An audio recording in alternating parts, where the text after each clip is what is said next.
ଏଥିରେ ଦେଖିବାକୁ ଗଲେ ପ୍ରକୃତ ନବୀନ ବାବୁ ଦାୟୀ।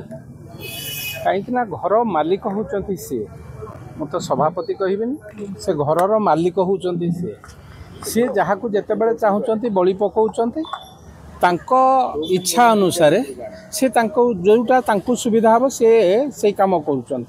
ତାଙ୍କ ରାଜନୈତିକ କାର୍ଯ୍ୟକ୍ରମ ପାଇଁ ସିଏ କ୍ଷମତାରେ ରହିବେ, ବାସ୍ ତାଙ୍କର କିଛି ଅସୁବିଧା ହେବନି, ସେଥିପାଇଁ ତାଙ୍କୁ ଯାହା କରିବାକୁ ପଡ଼ିବ ସେ କରିବେ। ତେଣୁ ବିଜେଡ଼ି ବାଲା ମିଛରେ ତଳେ ଖାଲି ବାଉଳା ହେଉଛନ୍ତି।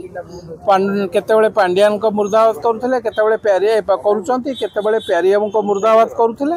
ଆକ୍ଚୁଆଲି ମୂଳ ରୁଟ୍ଟା ହେଉଛନ୍ତି ନବୀନ ବାବୁ। ତମ ଘରେ ଆଉ କିଏ କାହିଁକି ଓନର ହେବ?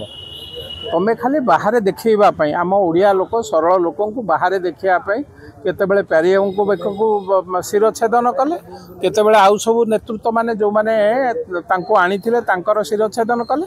ଏବେ ପାଣ୍ଡିଆନଙ୍କର ବେଳ ପଡ଼ିଛି, ତାଙ୍କ ଶିରଚ୍ଛେଦନ କରିକି ଇଏ ଖସିଯିବା ପାଇଁ ଚେଷ୍ଟା କରୁଛନ୍ତି।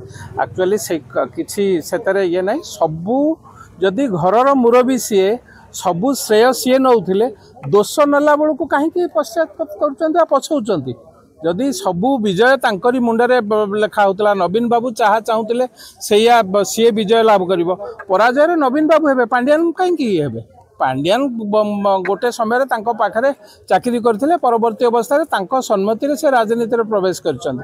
ପାଣ୍ଡିଆନକୁ କାହିଁକି ଦୋଷ ଦେଉଛନ୍ତି? ବିଜୁ ଜନତା ଦଳର ଯିଏ କରିଛି ସିଏ ନିଜେ ଚୁପଚାପ ବସିଛନ୍ତି। ଏମାନେ ଗୋଟେ ସାଧୁର ଚେହେରା ଦେଖେଇକି, ସେ ଯେଉଁ ଆଲିବାବା 40 ଚୋର କଥା ଶୁଣିଥିବେ, ଏ ବିଜୁ ଜନତା ଦଳର କାର୍ଯ୍ୟକର୍ତ୍ତା ମାନେ, ନେତୃତ୍ୱ ମାନେ ତାଙ୍କୁ ସେଇଭଳିଆ ସଜେଇକି ତଳ ସ୍ତରରେ ସବୁ ଇଏ। ଆଉ ନବୀନ ବାବୁ କିଛି ଜାଣିନାହାନ୍ତି। ନବୀନ ବାବୁ ହେଉଛନ୍ତି ରୁଟ୍, ସବୁ ଇଏର ଚେର ହେଉଛନ୍ତି ନବୀନ ବାବୁ।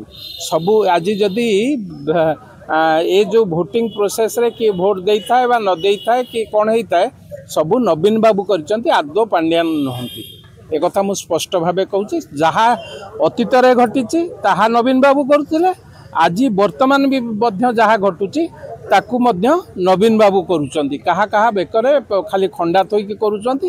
ମିଛରେ ତଳେ ତାଙ୍କ ଲୋକଙ୍କୁ ବା ସାଧାରଣ ଲୋକଙ୍କୁ ବିଭ୍ରାନ୍ତ କରିବା ପାଇଁ ଏଭଳି ନାଟକ କରୁଛନ୍ତି।